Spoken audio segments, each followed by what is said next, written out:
Hello and welcome to Bread and Rosaries, the UK-based leftist Christian podcast that believes that in a major safeguarding failing, the head of an institution should take responsibility and is therefore calling for the immediate resignation of the king. I'm Ben Molyneux-Headington and I'm joined The by what? Adam Spears. Say hi, Adam. The what? The Supreme Governor of your church.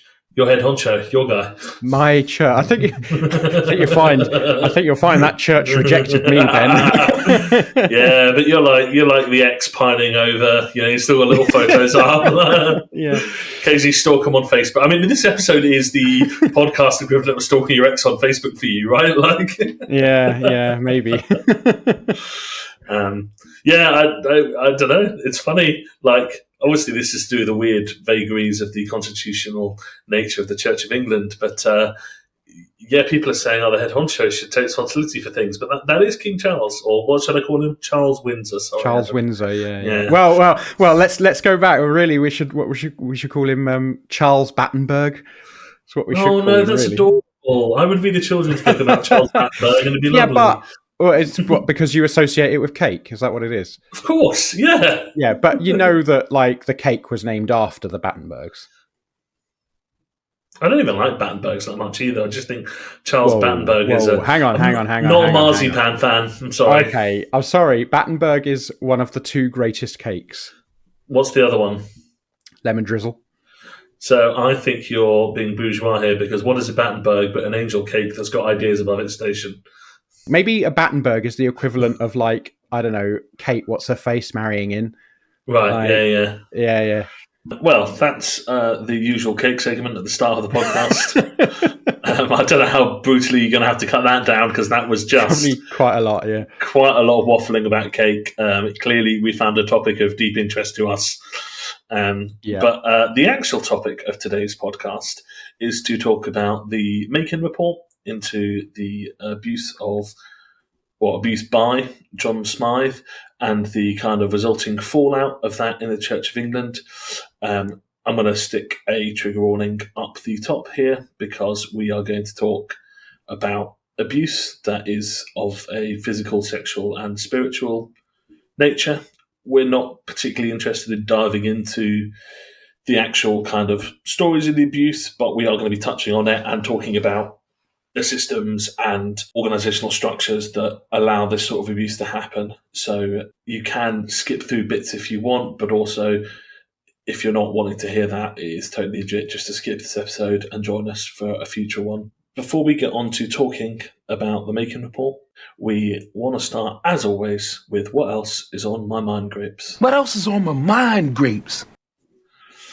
And it is Tuesday, the 12th of November, as we record, and there is only one bit of news that we need to cover today.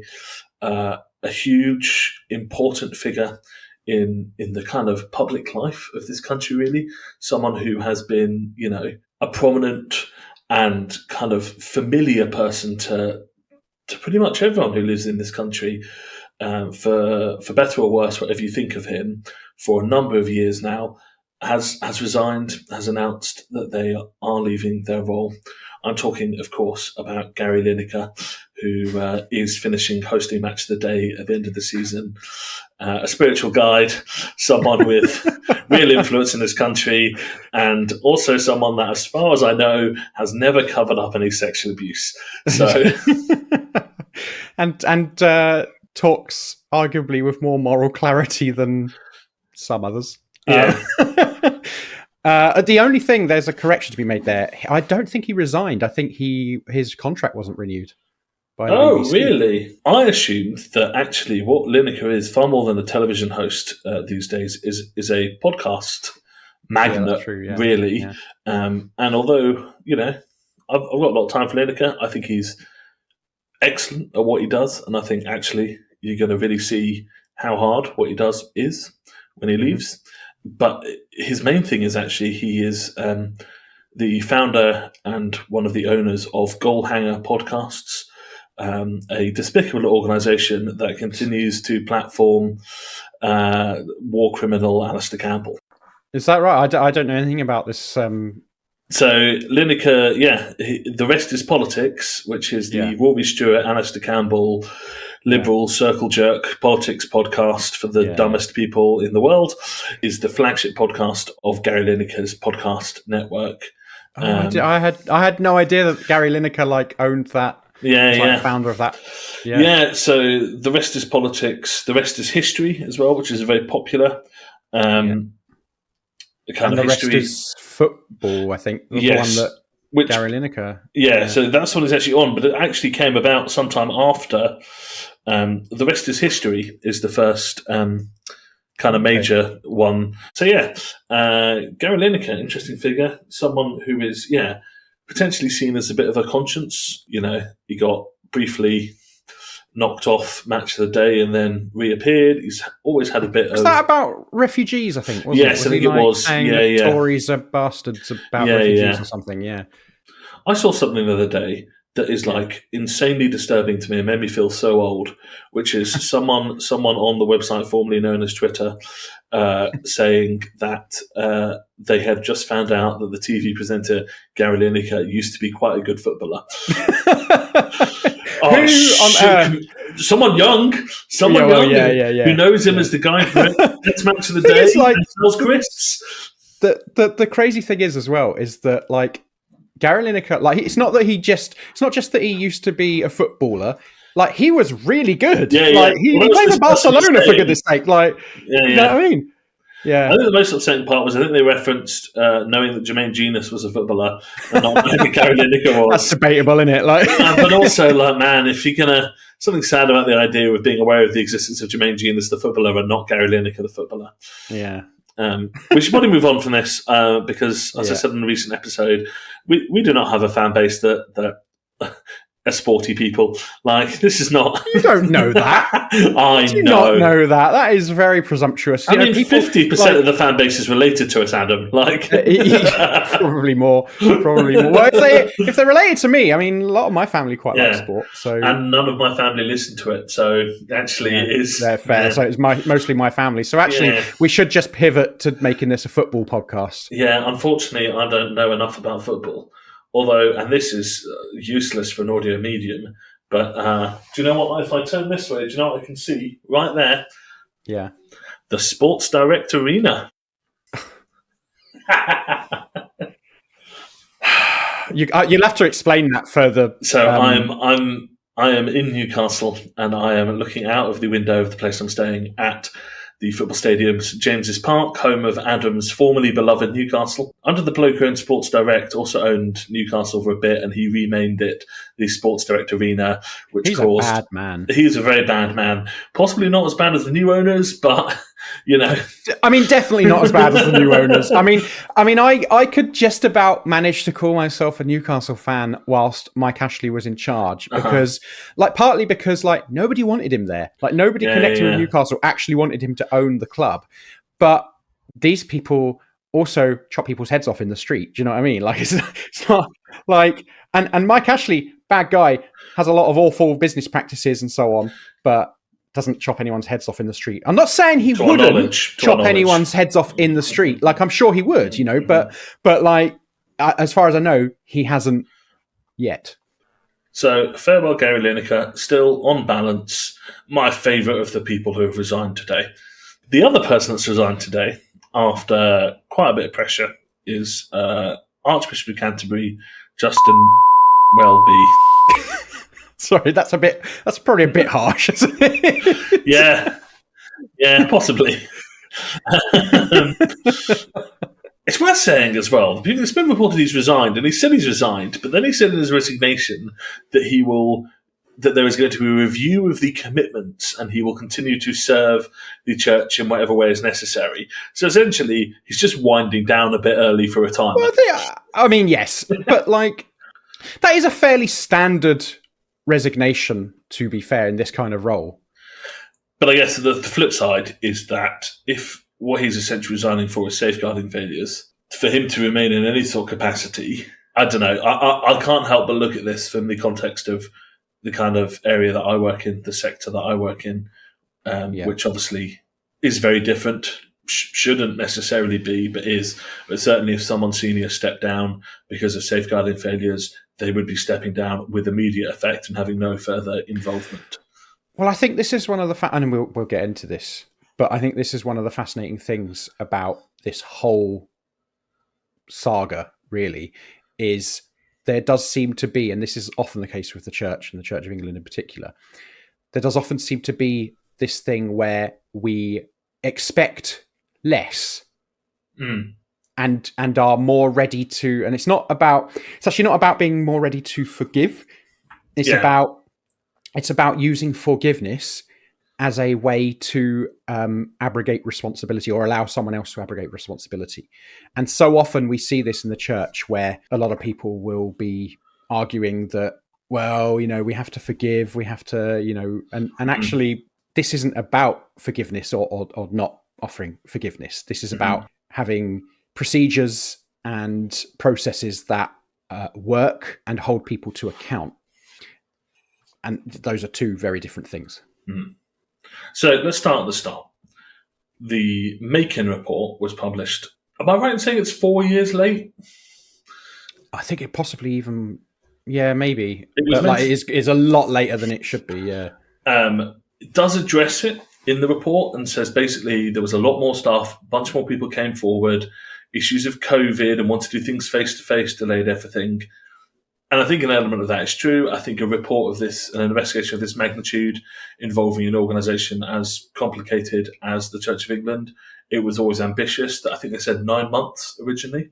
However, it doesn't seem entirely coincidental that this report, which everyone always knew was going to implicate Justin Welby in some way or other, didn't come out until after he announced his retirement.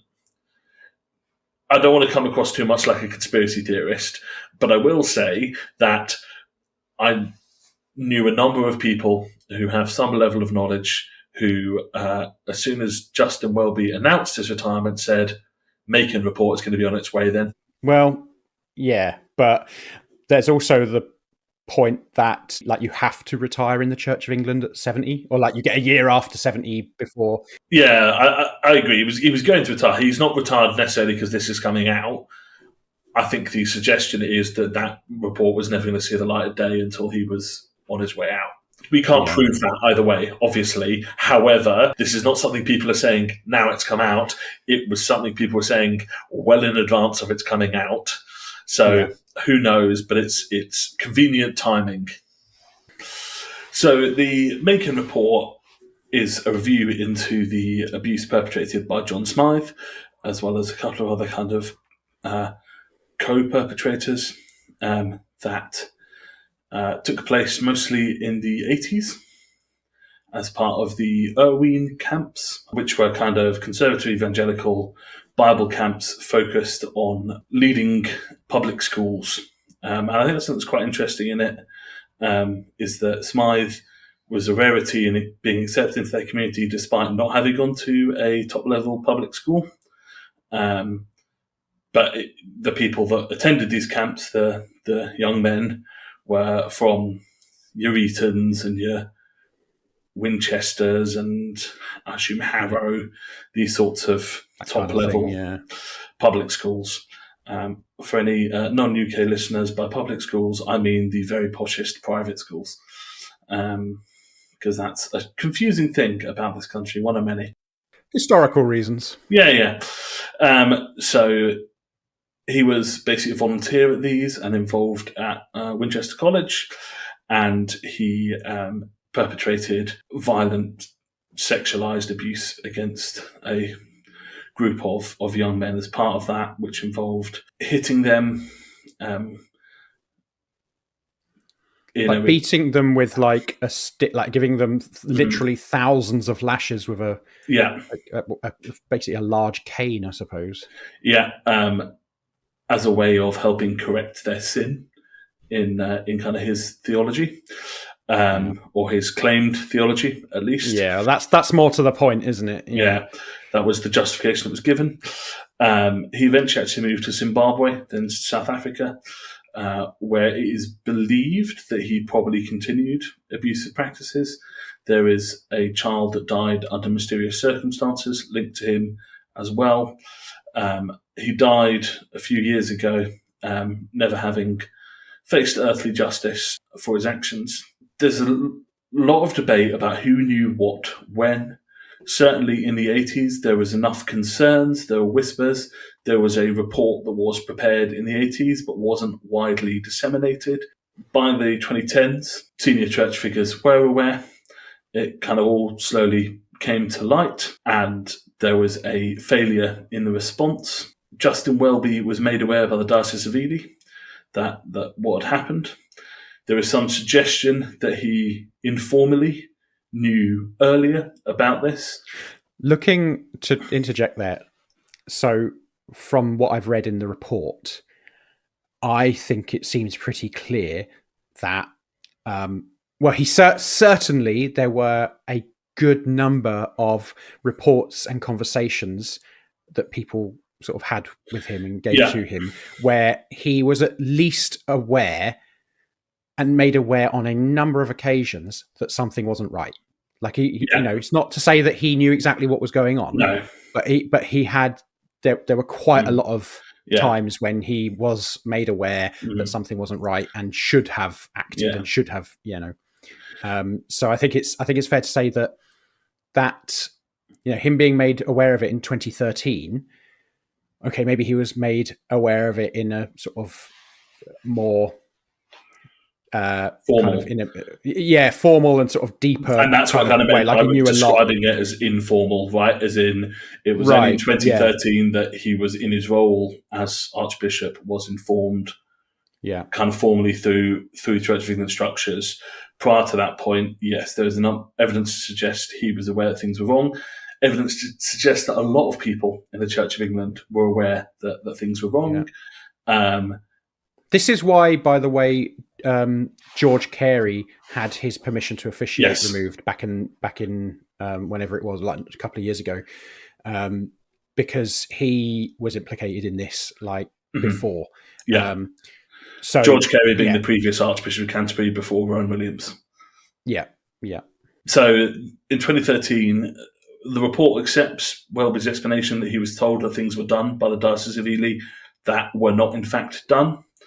The report kind of says that procedurally, operationally, and legally, Welby didn't do anything wrong, but morally and perhaps professionally, he should have taken further action. He should have ensured that it was in fact reported to the appropriate people that things were being done to safeguard people.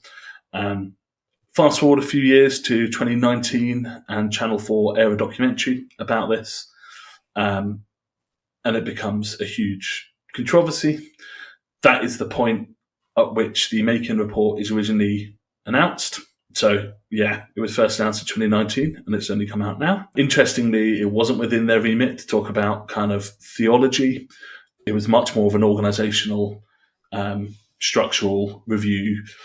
And it's quite damning. In some ways, there's not a whole lot of news there if you know what safeguarding is like in the Church of England. I mean, we've seen this kind of thing plenty of times before. I mean, what they are saying is that basically this John Smythe, in terms of like the sheer amount of abuse. Yes, the most serious, most prolific serial abuser. Yes. Yeah, exactly. In the Church of England that we know of. Which is obviously that's big, but actually this report is, it's very, very similar to previous reports. Yes. It says all the things you expect a report like this to say about failures of safeguarding, about institutional failures, about that, all that kind of thing. The stuff that's garnered the most news coverage and that kind of thing is the stuff about, Justin Welby, like just how high up this stuff goes, which is obviously, again, not to say that there's any suggestion that Justin Welby was himself an abuser, of course, but so we'll get to Justin Welby in a moment, because we want to talk a little bit about his resignation, everything that happened there. But there's a few bits I wanted to pick up from the report, one of which is kind of that class element. And it's tied into the report talks about some of the ideas of masculinity, which is very stiff upper lip, traditional British man. The camps are actually run on very military lines, which matches that kind of public school masculinity that you certainly would expect to see in the 80s. So I think there's a lot to do with class and masculinity bound up in this. It is really notable, I think, that the focus was very much on public school boys. And that's partly to the theology. Smythe espoused the theology that he gets from some quite prominent conservative evangelical thinkers that basically says we're going to, capture the best and brightest and get them working for the good of the gospel, as they would see it. Yeah. Something else that I picked up in there that I thought was very interesting and touches a little bit on theology is that he talked about how one of the ways he was able to get away with things is because he was so publicly homophobic that it almost acted as a cover that the suggestion that he'd be abusing young men, would be ridiculous because this guy has regularly preached against homosexuality. He was actually, and I didn't realize this till today, he was Mary Whitehouse's lawyer. So for those of you who know the story about the love that dare speak its name, that Mary Whitehouse sued, was the Gay Times, I think it was? Something like that, yeah. It's essentially it wasn't Pink News, was it? It was something before that. Yeah. She sued the editor. Yeah, because they published this poem that basically was the Roman centurion having sex with Jesus.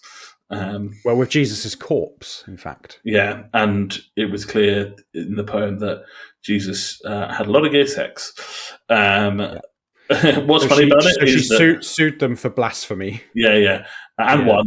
And he was the lawyer on that case. So, his homophobia was well established, and actually, at the same time, he was sexually gratifying himself by abusing young men. And that is very clear in the report that there was an element of sexual gratification.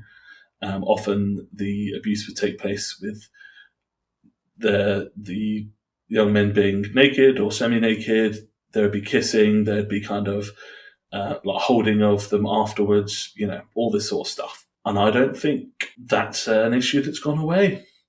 I think there are still almost certainly people that are publicly homophobic while abusing boys. Like, how often have we seen this? Seriously, like it's very, and I want to obviously be very careful because there's obviously this element of it as well where, it could be seen that people are using. I mean, we basically we don't want to be homophobic in our. No, we're not saying assuming all that homophobes are closeted gay people. That is not not at all what we're saying. But we do see a pattern of people, especially in the church, but not just in the church. I mean, the one who springs to mind is what's his name, the actor, Kevin Spacey. Kevin Spacey. That was his defense when people were like, "You did this to an underage person." Etc. etc. And his response to that is, "Oh yes, I realized a while ago that I might be gay." Yeah, it's like, what's that got to do with it? Like, what was I going to say? We're not talking about you being gay. The final thing that I picked up on is something that I felt very vindicated by, which is the acknowledgement that the structure of the Church of England is fundamentally not conducive to good quality safeguarding, because there are no clear lines of accountability. It's actually a kind of loose coalition of a number of charitable organisations. That there is, actually a real structural element here. This is something that I was going to say I've been banging. Lots of people have been banging on about. It's one of those things that is, particularly if you work in a setting that involves safeguarding, like I do, it's obvious immediately that this is a major problem in the way the Church of England is set up from a safeguarding perspective. But this is the first time I think I have seen it explicitly acknowledged in a formal report from the Church of England that the structure itself, particularly the lack of any clear accountability, is a major issue and a major block towards good safeguarding practice. What will come out of that, I don't know. There's a bunch of recommendations, but they don't go to no one's surprise as far as I would like. That's partially because ultimately the people that do this sort of thing are not as radical as we are. But I think there's also an acknowledgement that, the first recommendation is that that everyone who works for the Church of England should have something about how safeguarding is everyone's responsibility in their job description. And I genuinely read that and just sat there for like a minute, just staring at it, being like, you cannot seriously tell me that's not already in there. How can that be the level we're working at? That like you have some responsibility for safeguarding if you are a vicar in the Church of England is not the default position. So if that's the level we're working at, actually high level structural change is possibly a little bit further down the line from let's just put some basic safeguarding stuff in there. I think this is the thing is that, as you say, we're talking about something, a report written by people who are not going to be looking at the same kind of radical change that we would like. This stuff happens in every kind of institution, not just churches, but it happens in churches, it happens in schools, it happens in all kinds of institutions, especially those where, you've got people with some kind of relationship with and particularly power over vulnerable people, whether that be children or whether that be vulnerable adults or whatever it may be. This stuff will always happen. The question is, how can we prevent this as best as we can? And how do we hold those to account who do this stuff? So it's about creating something that is preventative, but also where accountability is at the heart of it.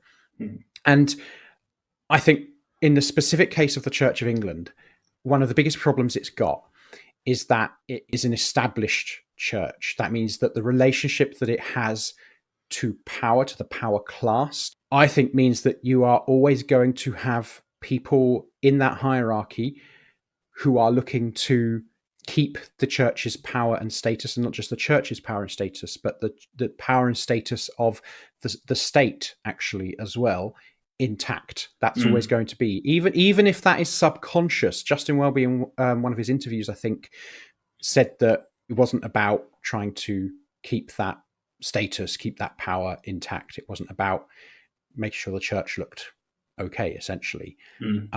I cannot believe that would be the case. I don't think. I mean, at one point he said he didn't give a jot about the Church of England. Yeah, and people got really upset about that, as though that wasn't like... I did, but I was like, that's the only thing he said that I agree with. But like, not just in a knee-jerk anti-Church of England way, but actually what he was trying to say was it's more important to look after the people who have been hurt than it is to protect the Church of England.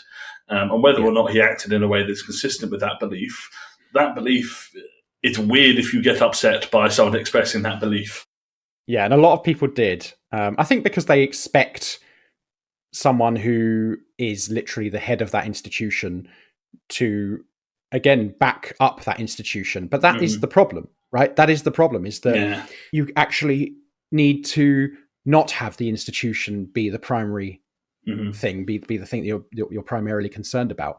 And I think all the time, as I say, the Church of England has this privileged relationship with the state and with state power, and also sort of this informal kind of power as well, and status. I think unless we root that out, you're never going to deal with this stuff. You're never going to come up with a way of preventing this that is effective. Yeah. And I think that is the key thing for me. One of the things that theologians will often say about the Catholic Church is that at its heart, the Catholic Church really is about centralized power, actually. And part of that is that, it's fairly fundamental that you recognize the Pope as like the head of the church. And there's this sort of assumption a lot of the time that the Church of England is sort of less about power. And I think maybe there's something to that. I certainly couldn't be a Catholic, and obviously am an Anglican still somehow. But I mean, that's the history of the Church of England in some ways, is essentially attempting to preserve some of the power of Catholicism, but making it specifically English rather than being controlled by Rome, right? Like, actually... Well, yes, but I would say actually it's not so much preserving the power of Catholicism. It's about aligning the church as an institution with the power of the state. So the church becomes effectively a wing of the state. It becomes something that is a tool of the state. That's how it was founded. And that obviously is why we still have this situation where power actually is still very much at the heart of the Church of England. And it looks different to how power looks in the Roman Catholic Church, but that's not necessarily to say that it looks any better. So let's talk about Justin Welby, who was under a lot of pressure to resign, initially resisted the calls to resign, but has officially resigned. He is not resigned with immediate effect. He's going to essentially see out some of the duties. As we said, he was already retiring. Was it next year?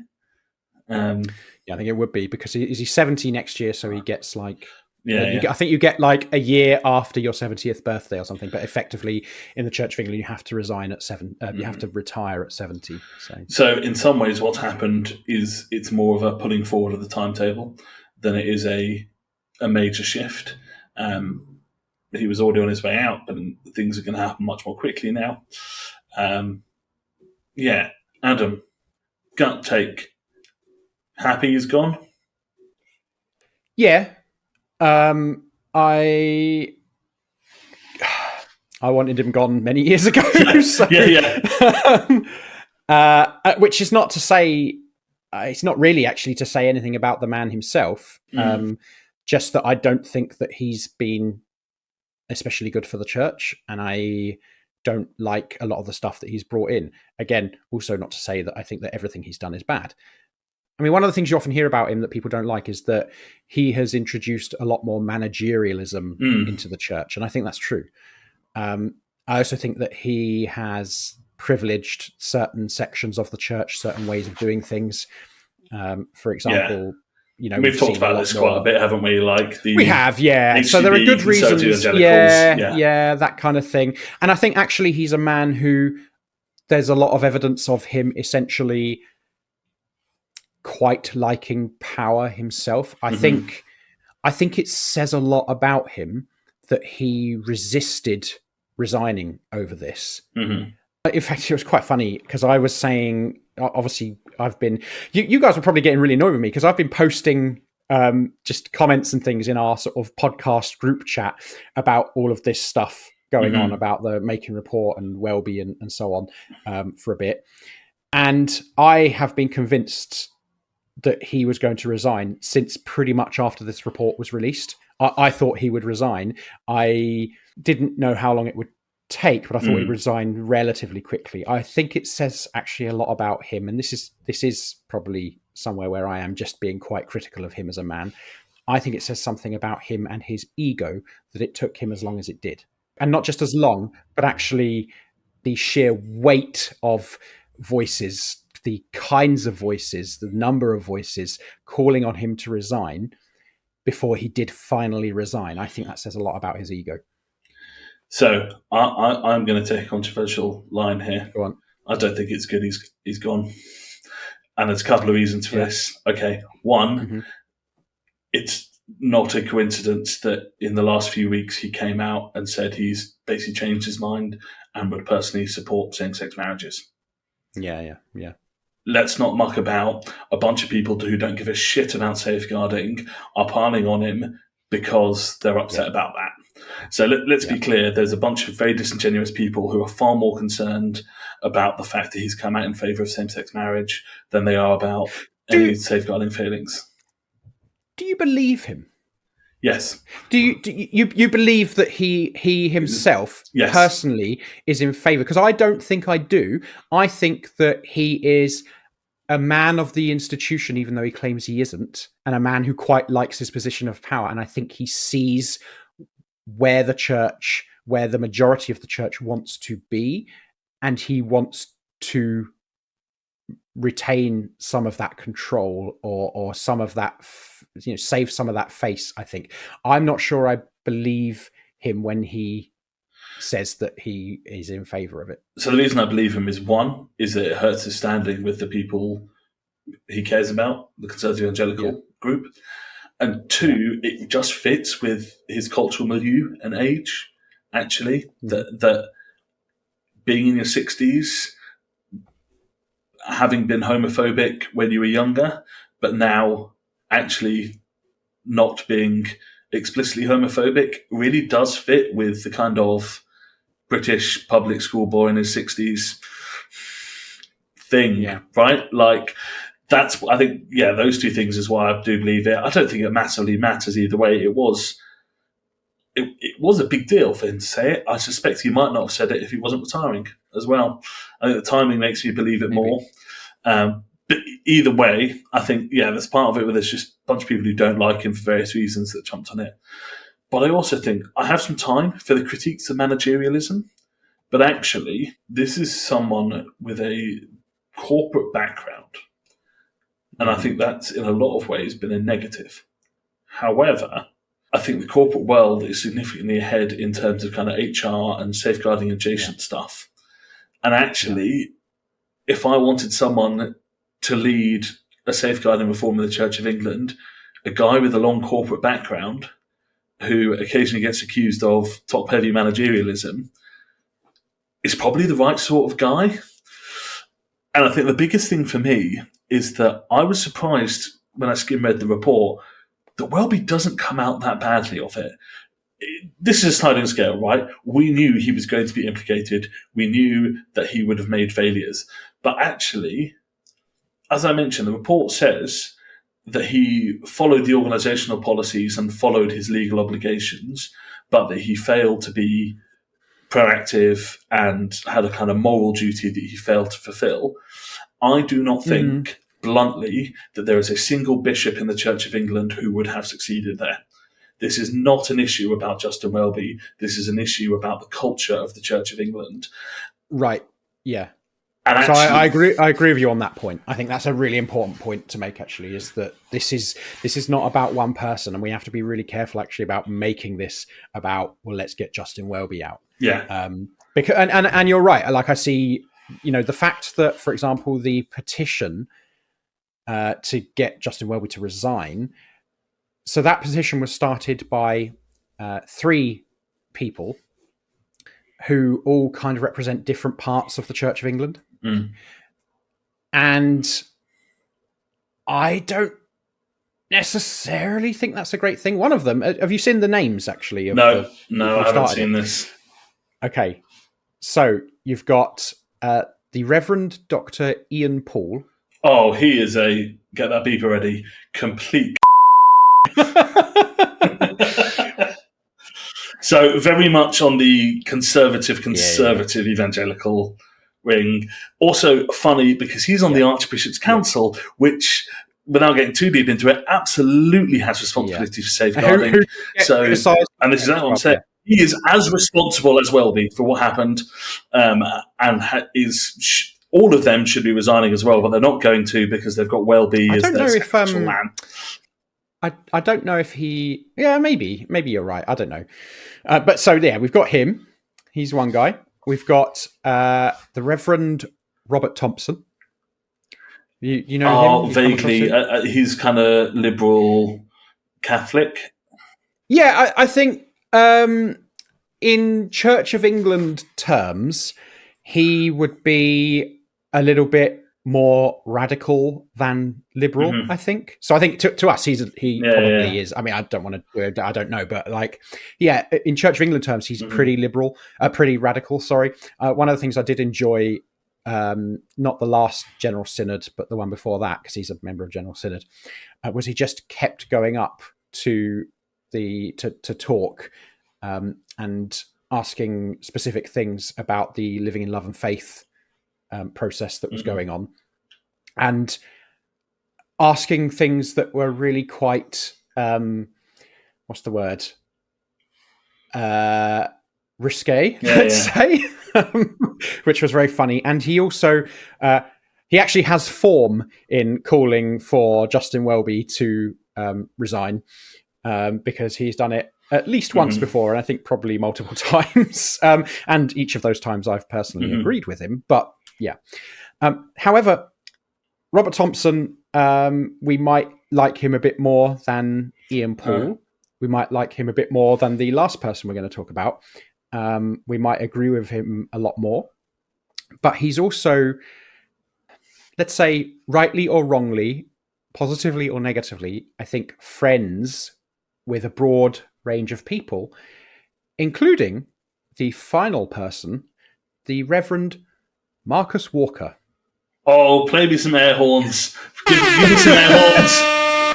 Yeah, I may have who we have mentioned before on this podcast. Yeah, official enemy of the podcast, Marcus Walker. Real douchebag, racist. Although he's conservative Catholic, and interestingly, he pissed off a lot of people by coming out in favour of same-sex marriage. But let me be clear: you can be in favour of same-sex marriage, and I can still hate you for being a scum. Did he come out in favour of same-sex marriage? I didn't. Did I can't believe we didn't talk about this? I did not know this. Yeah. He because he, of course, we've spoken about him before because he did, of course, lead the prayers at the National Conservatism Conference, I think, didn't he? He also was a very anti any sort of reparations. He's I saw that. A racist. I think he's kind of, I mean, he's one of these sort of. You see a lot of this in the COV actually, and also in the Catholic Church in this country in particular, but others too. This sort of very kind of what we would call a reactionary conservative, but like a traditional conservative, but a traditional conservative to the point of being reactionary a lot of the time. So that, which is why I was surprised that he came out in favor of same-sex marriage. Anyway, that is a list of 2 people that I think speaks to the alliance that's against Welby here. I think all of them have some association with Save the Parish stuff. Actually, I'm not sure about Ian Paul, but the other 2 do. I'm not going to cry any tears about Welby going. Like, I'm not a big fan of the guy. I may be slightly softer on him than you are, but my biggest concern is that he's been hung out to dry. If I was being really cynical, I'd suggest that he was always going to be hung out to dry after this report. And you're saying the timing is a matter of, personal principle. I think it's a matter of political expediency. They always knew he was going in response to this report, and it was just about the most PR appropriate time to get rid of him. But that is me being hyper cynical about it all. But hey, if you bet on being hyper cynical about the Church of England, you won't lose money. So, I mean, I think that the one thing that we might take from this that might like, we don't know what's going to happen next. We don't know who's going to come in next.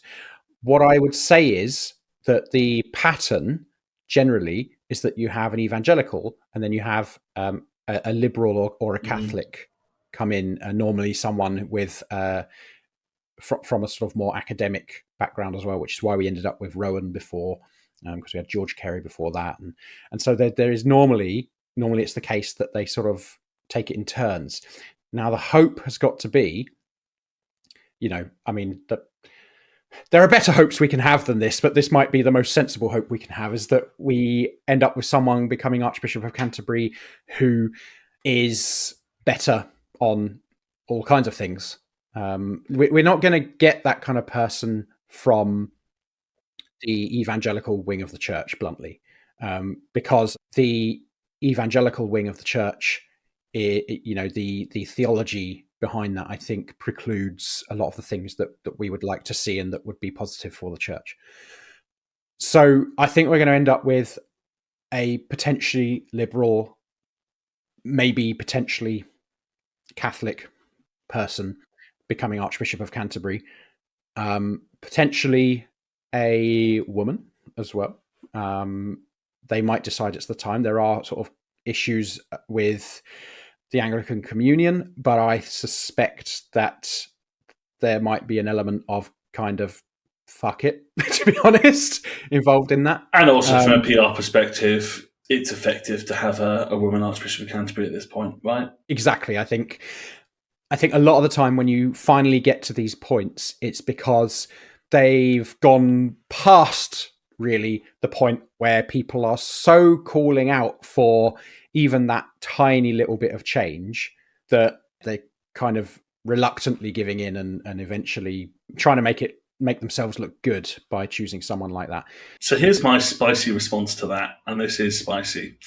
Okay, go on. So much as I was saying that actually I think Welby might well have been the best placed potential person with his corporate background and whatever to see through safeguarding reform, as much as in general the evangelicals in the Church of England are not my friends, they have a very low view of priesthood, of ordination. They have, love that. And they have, a lot of ordained evangelicals in the Church of England basically see the Church of England as a vehicle by which they can practice being a pastor, which they feel called to, and it's useful to have that big structure and whatever behind you, but they're not attached to historical structures. They're not attached necessarily to the kind of particularly Anglican theologies or Anglican ways of doing things. Those things are all potentially really beneficial if you're trying to reform safeguarding, and you need to have things like, bluntly, bishops that line manage vicars. Yes. I think there's some truth to what you're saying. I think I would push back a little bit, though, because I think there's still a love in... Like, if you become a bishop in the Church of England, even if you become actually a church warden, frankly, in a Church of England, even in an evangelical Church of England church, you're going to see yourself in all likelihood as pretty Anglican. And I think you're going to be wedded to the Anglican Church as an institution. So you might not see the clergy as, as Catholics would say that priesthood is a sacrament. But that doesn't mean that they are not deeply wedded to the institution, often in many ways the institution as it is, which means all of the stuff that goes along with it being part of the state, with it being aligned to power, all of that kind of thing. And also within that as well, actually, even though there might be a sort of an element of almost anti-clericalism sometimes, actually there's within that evangelical theology an inherent tendency to form a cult of personality or to just place people in positions of leadership way above where they should be. And so it often doesn't matter whether there's a more informal version of leadership roles. Actually, you still end up with a lot of the same problems and often worse problems when it's less formalized. But also there's an element of it as well where once you start climbing that greasy pole, you become a lot more aligned with that institution as well. Of course. Right? So Justin Welby, he said the other day, and this is one of the ways in which he's been somewhat inconsistent, actually. As I said earlier, he said that he doesn't give a jot or something about the Church of England. Yeah. That God will, if the Church of England dies, that God will raise up a new institution, whatever. And obviously, as we said, that's something that people have been getting really annoyed about. But then in his resignation letter today, he took pains to say essentially the complete opposite about how much he loves the Church of England. And I think that has characterized, in many respects, Justin Welby's tenure as Archbishop, is that he says one thing to one group and another thing to another group and then tries to pick up the pieces later. Can I also say the other difference is that the first comment was an off-the-cuff in an interview and the second is a drafted statement that probably has a lot of eyes on it. I think there's something that happens to probably all of us in that we form our opinions on something And even if we logically change our opinions later, sometimes we still have a sort of almost subconscious attachment to the opinions that we formed earlier. I don't know if Justin Welby, I don't really know in his heart what he genuinely thinks about the Church of England, about the institution, all of that kind of thing. But I suspect his off-the-cuff statements there reflected his position when he was a lot more kind of evolved in the evangelical world, when he first became Christian and maybe for some years after that. I suspect he was sort of saying something in response to a question and responding in a way that feels natural to him, even if actually maybe he doesn't quite think that now. Does that make sense? Yeah, absolutely. I think there's an element of that, and I think they're not completely opposite views in terms of you can love and appreciate the Church of England without necessarily saying that it's the only thing that matters. And I just want to be clear that I'm not advocating for evangelical to be the next Archbishop of Canterbury. I mean, I'm not my circus, not my monkey to some extent, but given the choice, I'd rather have a liberal Catholic over a conservative evangelical. But I just have a suspicion that the vast changes that are absolutely going to be needed if the Church of England is going to become an organisation that takes safeguarding seriously, which bluntly it currently is not, I think my suspicion is those are more likely to come from the evangelicals than they are from the liberal Catholics. That you might be right there. But what I would say is there's actually a difference. So obviously you've got your liberal Anglo-Catholics, but actually when I said a liberal, I was actually talking. So there's often a case in the Church of England where actually they talk. So we often see it's a flawed model, but we see the Church of England as having three essential streams within it: the evangelicals on one end, the Catholics on the other end, and then a sort of midway stream that has a number of different names. But one of those names that people often use is liberal, because actually they often tend to be more socially and theologically liberal than either end. So that's what a lot of people back in the day would have called broad church or even central or whatever. And they're different. Those terms all have slightly different meanings historically, but they've essentially come to mean one thing. So when I say liberal in that respect, I wasn't actually talking about a liberal Anglo-Catholic, although I was that too. I was actually talking about someone who might occupy that middle kind of way in the Church of England.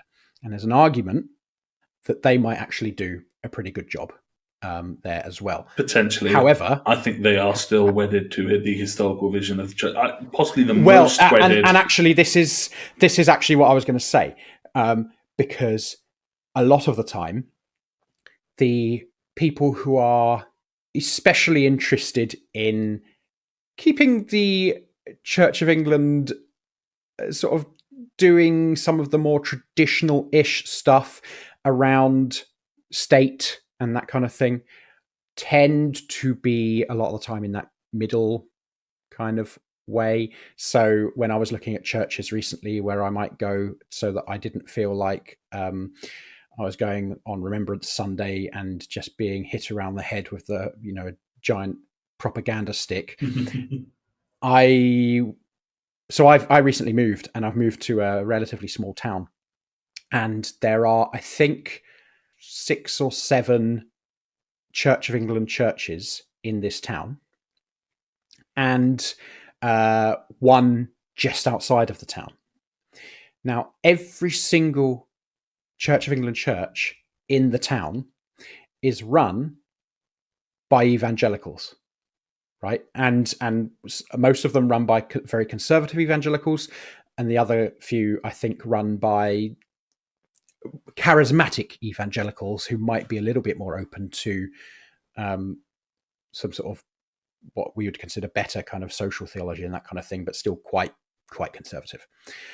The only church that is not evangelical or not run by evangelicals is the one that's just slightly outside of the town. And I thought, well, I might have more luck there. And then I looked at what they were doing for Remembrance, and I was like, oh my goodness. And this guy is like, the guy who's running it is like a chaplain to some army cadets type thing and all of that kind of thing. And I just knew that it would be even worse, actually, than the evangelical churches. So I was like, probably not going to go this Sunday. Yeah, that's fair. Anyway, that was a long way of saying that, yeah, sometimes they're better in the sort of liberal central kind of traditions, and sometimes they are kind of the very worst in those particular ways. Yeah.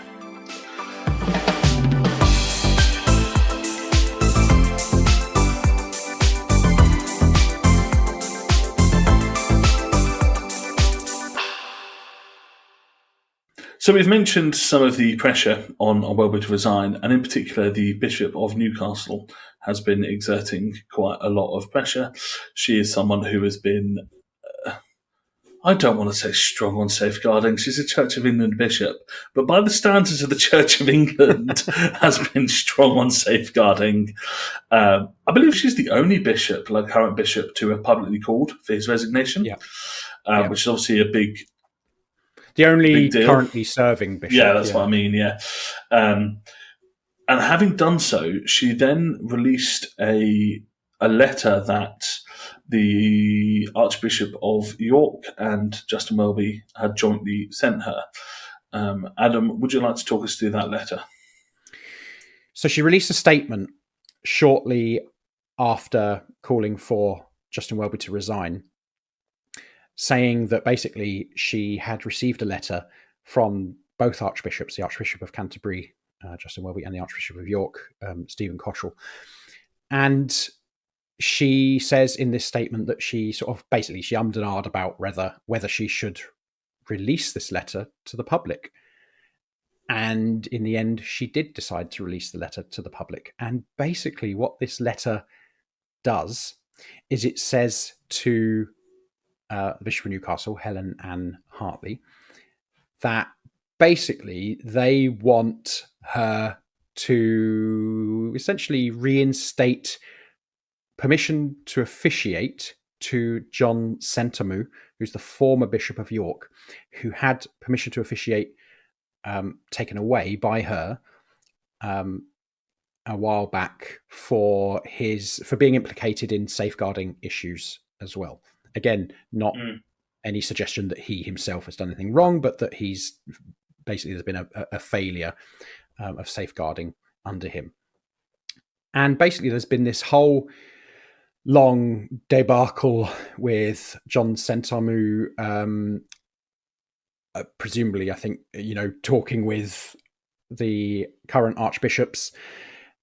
And John Sentamu is really annoyed. He thinks that it's not been fair, and that I think one of the things that I think was very telling was that he basically has done this classic thing of saying, well, you can't judge the past by the standards of the present, which of course, yes, you can. We do it all the time. Like that's how you decide what's moral and what isn't, and so on. People often say that about people like Winston Churchill.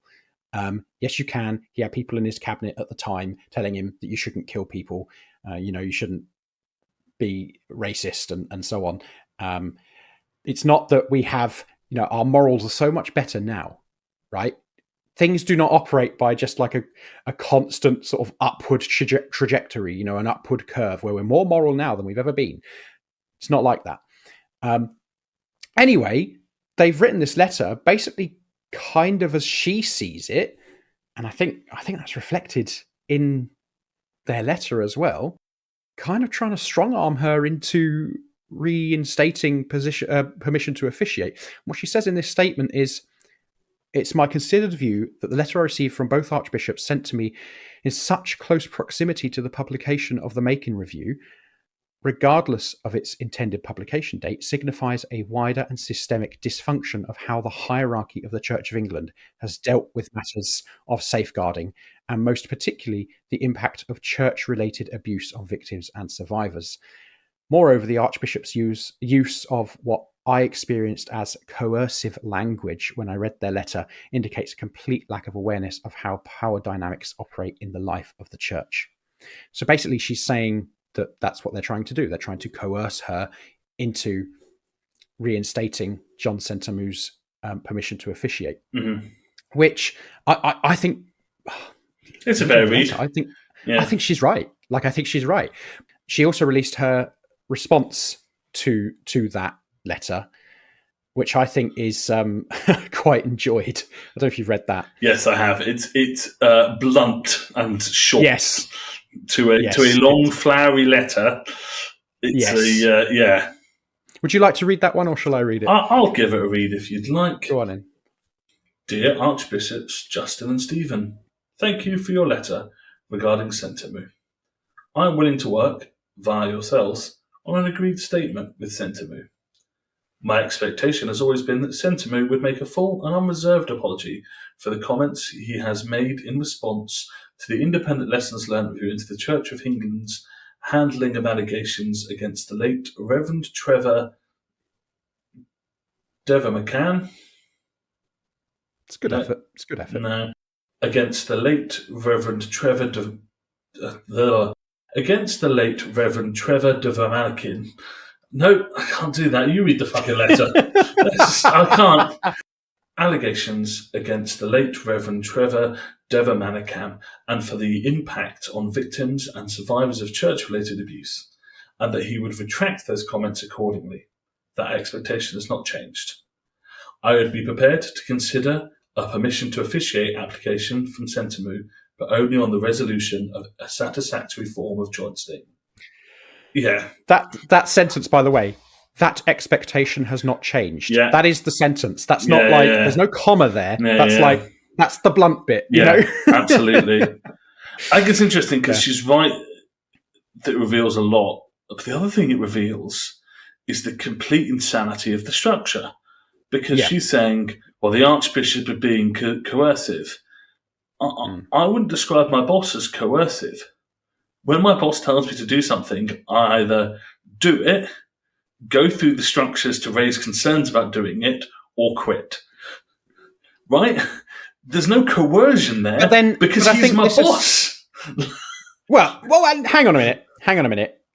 There is coercion there. Right? That's what. Let's not get let's deep be actually leftist about this. This is not anarchist theory. I mean, it is. I mean, this is basic Marxism as well, Ben. You know, like there is coercion there. But what I'm saying is, it is not an interpersonal coercion, right?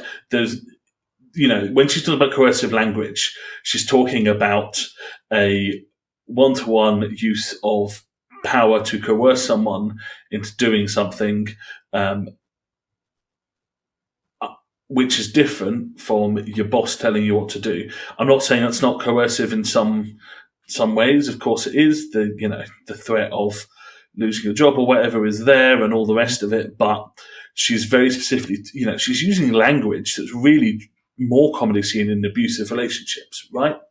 That's where that language is drawn from. Yeah, and I think it draws attention to the strangeness of the fact that.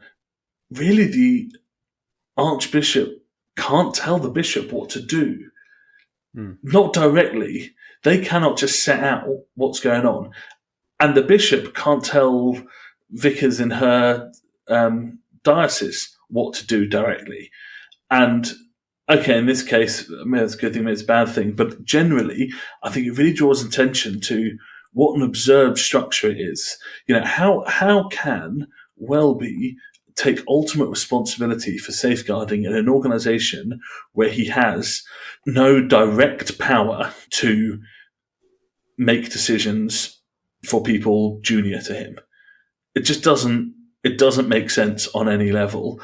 And this is not a defence of Welby in any way, but it's just the fact that they have to write friendly letters to each other.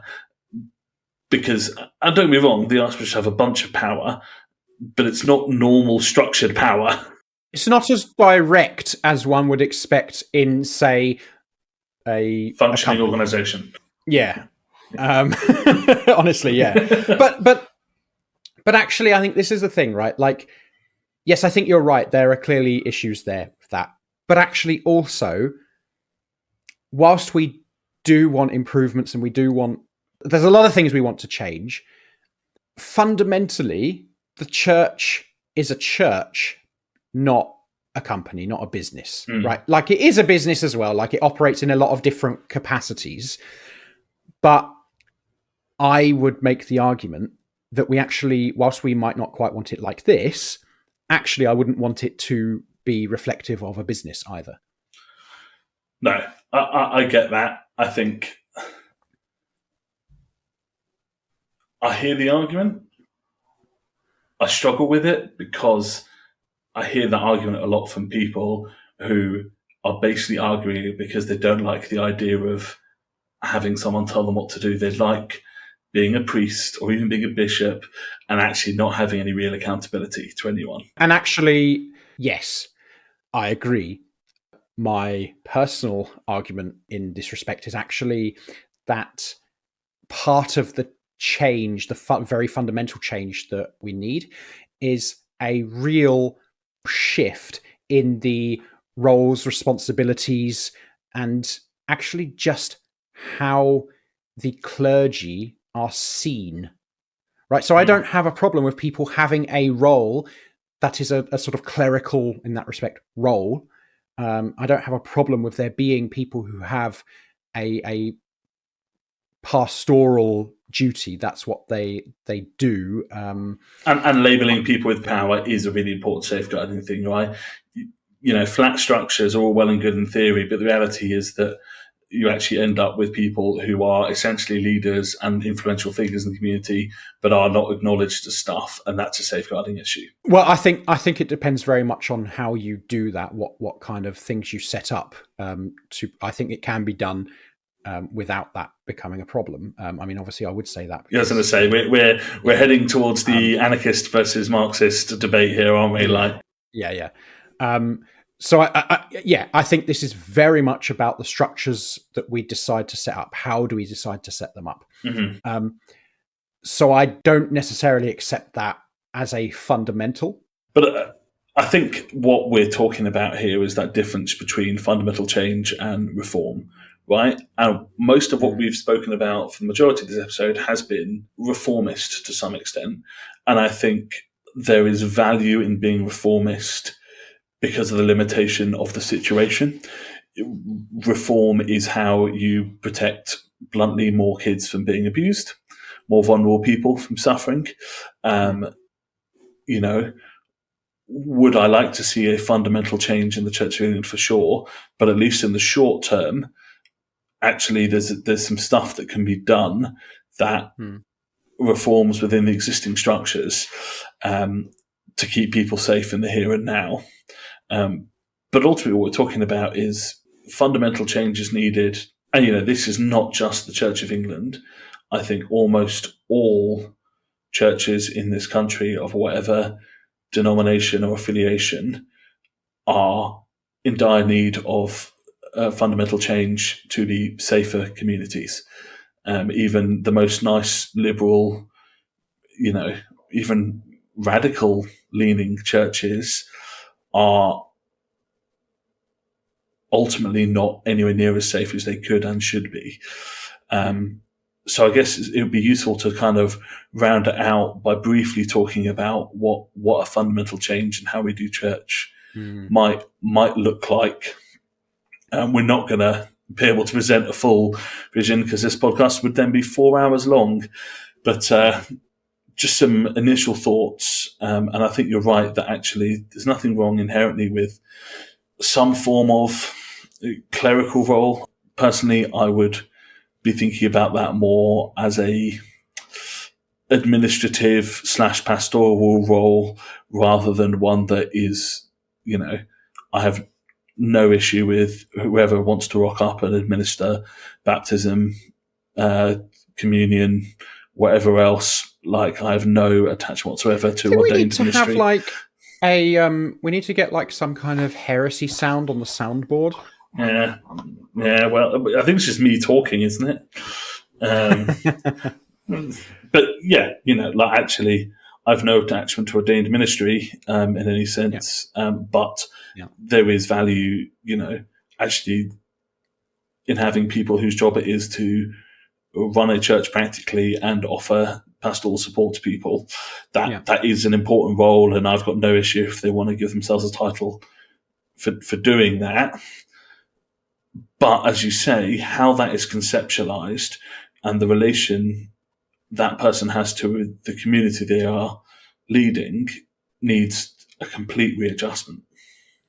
Yeah, and really, we're talking about an issue that we often return to in how churches seem to act like they don't have to. We should, and we often do, expect a higher moral standard from our churches and church leaders, not only than leaders of other organizations and those other organizations themselves, right? But well, what I'm trying to say here is we expect a higher moral standard, but what we get is a lower moral standard, actually, than even those organizations and leaders.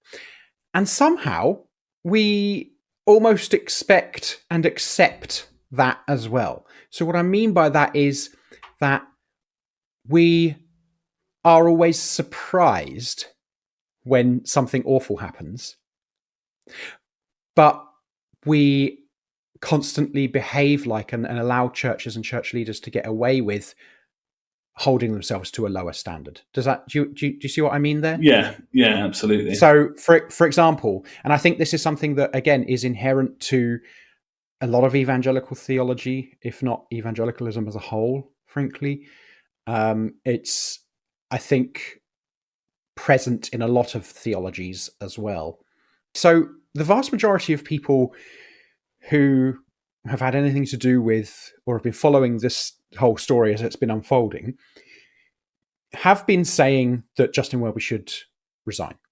What we often see, though, is a number of people coming out who normally, on the evangelical side of things, who, again, I sort of alluded to this earlier, start saying things like, well, yeah, but, we need to forgive. That's really important. And, he won't do it again, blah, blah, blah. And I've seen a couple of those takes of late. And it is that way of thinking, that sort of thing that's sort of inherent to evangelical theology, where actually everything is about the world to come rather than the world now, that I think ends up in this place where people aren't held to account. Yeah. Or actually people are held to a lower standard than they would be in any other organization, when we should be expecting a far higher standard. It's the same reason why the Church of England and other churches gets away with discrimination. Yeah. Right? We should be better than other organizations. We should be held to a higher standard. We should be better to people. We should be considering how our theology and how our practices affect people. And a lot of the time, maybe we do that up to a point, and then the shutters come down. Makes me think about that idea from Bonhoeffer of cheap grace, right? Or people call it toxic forgiveness or whatever. Actually, grace offered to people without any sort of reckoning with what they've done, without any consequences that actually form part of being truly repentant, and actually, saying to people, there is grace. We do offer radical forgiveness. That's part of what it means to be Christian, but that is only available through genuine repentance. And, like take John Sentamu, he's clearly desperately trying to be allowed to act as a priest again, despite the fact he's retired, right? What is that about? You've pissed off a bunch of people. You've been shown to have failed in safeguarding, and it seems like your biggest priority is being allowed to wave your magic hands and do the wine thing again. As far as we can tell, there's absolutely no contrition, no acceptance that there was anything wrong there. And I obviously in situations like this, it's always possible that maybe that person is right, but I don't think that's the case in this situation. True repentance would probably look like saying, I'm sorry, I screwed up. I need to do better. Exactly. And I need to step down from fulfilling this role in the community because I'm holding myself accountable. rather than waiting for someone to take that away from you, actually being strong enough to say, okay, I screwed up, and actually I need to not fulfill this role in the community anymore. Being part of that community, but saying, okay, right now I'm not the right person to be that, and maybe at some point through that process of repentance, reconciliation, grace, I might do that again. But it's not something to be grasped after. I'm not trying to push myself back into that position. And I think that's the thing. Ultimately, why do you want to be that? Well, people talk about a sense of calling, but he was a bishop for ages. He's done his calling. He's Archbishop of York. He's run his race. He's fulfilled his calling. Like, why does he want to be it again? Well, because actually, it feels pretty fucking good to be the bloke who turns water into wine, no, wine into blood, whatever the fuck it is. One of the things that sort of related to this and related to the church just never being as good as it should be, basically, and being a lot worse than other organizations. You can see that reflected in a different way in when we start to think about employment and office holding in the church, right? Because the church has fought quite hard to try and stop clergy being seen as having the same rights as other workers, right? Not to be seen as workers, to be seen as office holders, which is indicative of an institution, again, trying to squeeze as much of it as it can out of people. But also, this filters down as well, because how often do you see, if you're looking for these kinds of jobs, how often do you see church jobs, right, where they are advertising for a children's, youth, and families worker, which is three different jobs, and it's part-time role, right? They do not want you to work 20 hours a week. No, they want to. Right? They are employing. They might think that job you are only going to do 20 hours a week. It's possible that they think that, right?